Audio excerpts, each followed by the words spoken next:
পশ্চিমবঙ্গের বিভিন্ন প্রান্ত থেকে, বিভিন্ন জেলা থেকে এখানে অঙ্গিকা যাত্রীরা যারা উপস্থিত, তারা আমার সঙ্গে তারা সমব্যথিত।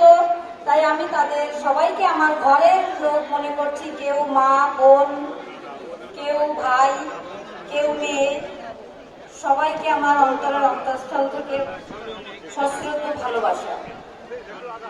আজকে আমার এখানে সব থেকে বেশি ভালো লাগছে যে আমার মেয়েটা এতটা শক্তি ছিল যে এত লোক আজকে একত্রিত হয়েছে তার জন্য বিচার চাওয়ার জন্য।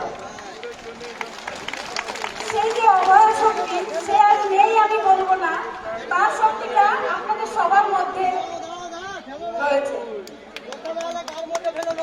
আজকে আমরা যে দুর্নীতি হচ্ছিল,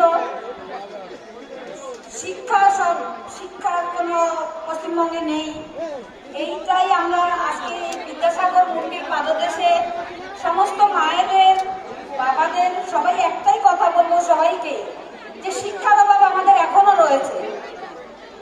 শিক্ষাটা শেষ করে দিয়েছেন আমাদের মুখ্যমন্ত্রী, যিনি শিক্ষা বলতে কিছু নেই পশ্চিমবঙ্গে। শিক্ষাটা ভেঙে গেছে। পরবর্তী প্রজন্ম ক্লাস 8-এর একটা ছেলেও নিজের নামটা হয়তো লিখতে পারে না। তাই আপনারা সেটা বাড়িতেই শেখাবেন। আগে ছেলে মেয়েদের ভালো মানুষ হতে হবে, তারপরে সে যাই হবে না কেন। এটা আমি প্রত্যেকটা মায়েদেরকে বলবো এই বিদ্যাসাগর মূর্তির পাদদেশে, যে মায়েরা আগে ছেলে মেয়েদের আগে ভালো মানুষ তৈরি করুন।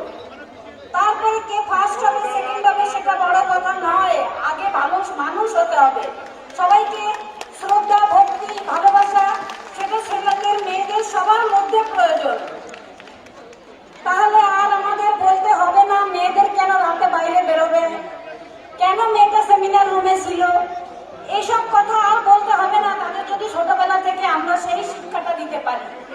আমরা পারিনি, এখনো পারিনি, যতই আমরা উন্নত বলি, কিন্তু শিক্ষিত আমরা অত পারিনি। আর যারা বেশি শিক্ষিত